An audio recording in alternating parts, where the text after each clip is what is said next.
Thank you for your suggestions in the comments of part 1. They make up all of the stadiums you'll see in this video, some of which I actually kinda like, others not so much.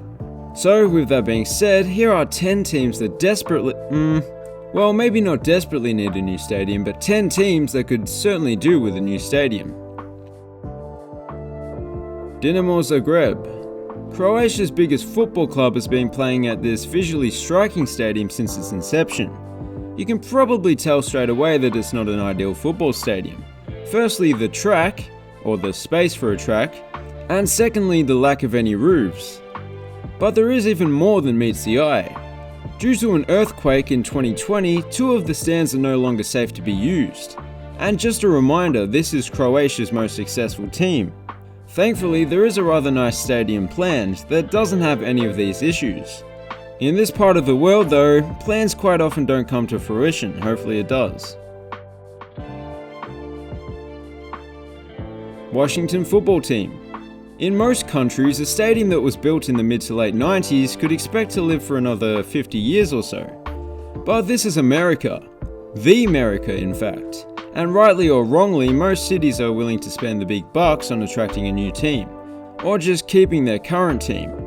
Otherwise, owners typically have no issues with moving to a different city, which is a bit of a shame. Anyway, it's only 24 years old, but apparently it's aged like milk.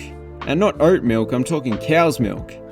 The stadium itself is not horrendous, but it's a bit ugly, it lacks personality, and there are some seats with restricted views. By all accounts, the worst part about this stadium is the stuff that I don't usually talk about. The parking seems to get complained about more than any other NFL stadium. Not only is it disorganized, but it's expensive as well. And you will probably have to drive there because it's a fair way out of DC, in the state of Maryland. Santos is one of Brazil's top clubs, which comes as no surprise given that it's Pele's former club.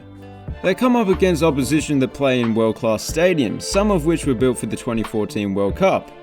And Vila Belmiro, although iconic, certainly couldn't be classed as world-class. As with other stadiums that are this old, it doesn't really have any room to expand, as you can see.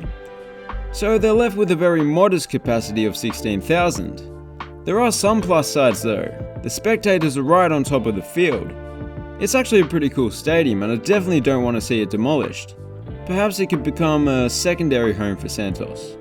But no, they are planning on demolishing it and building a rather spectacular, larger stadium in its place.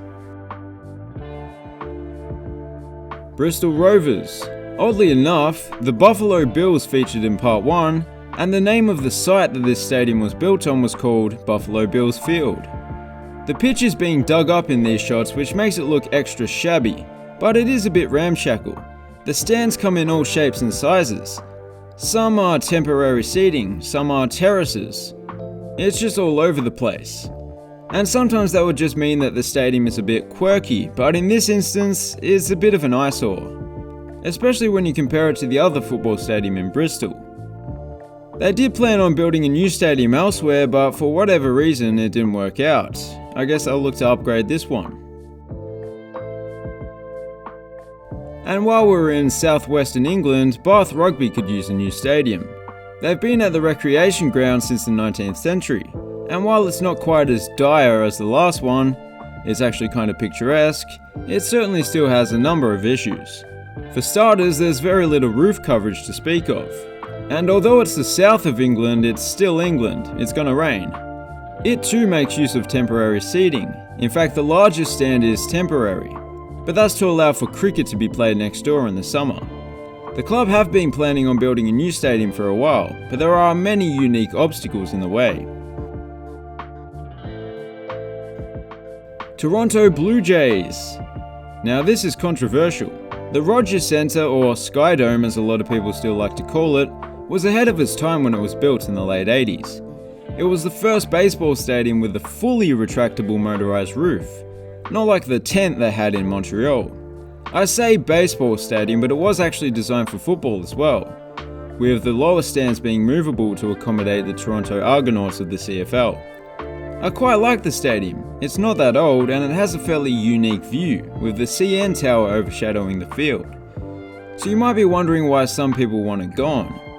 Well, if we're comparing it to its MLB counterparts, it's lacking in certain areas.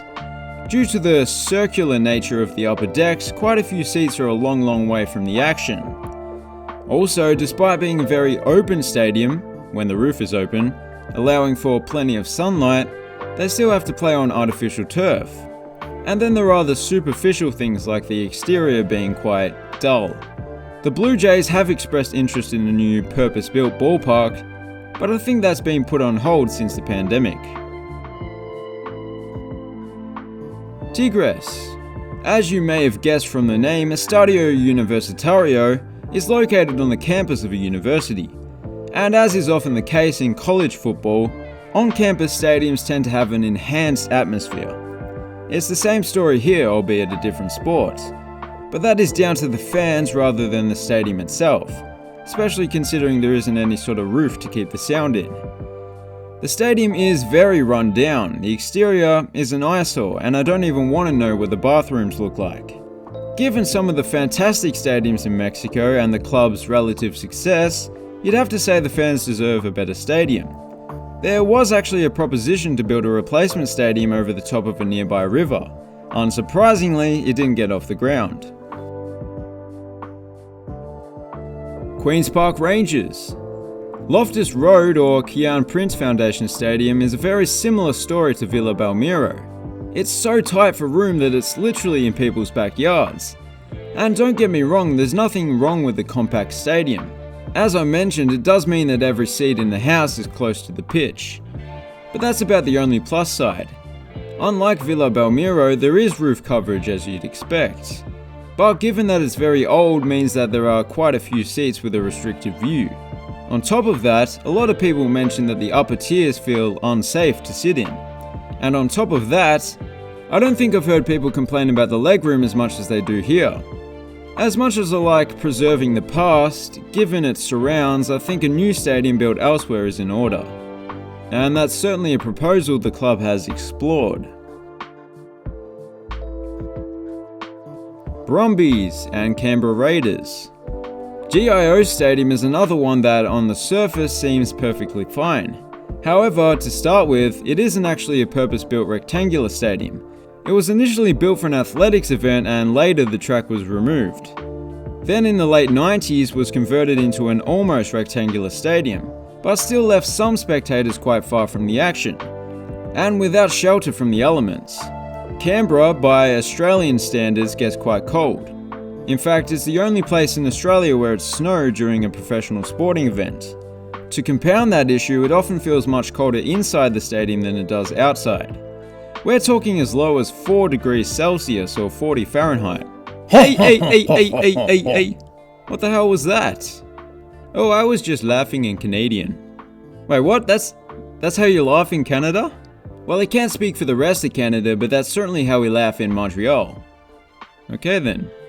No plans are in place for a new stadium as of yet. The Hawaii Rainbow Warriors currently play out of a bit of a makeshift football stadium that is their track and field venue first and foremost. That is because their longtime home Aloha Stadium is no longer fit for purpose.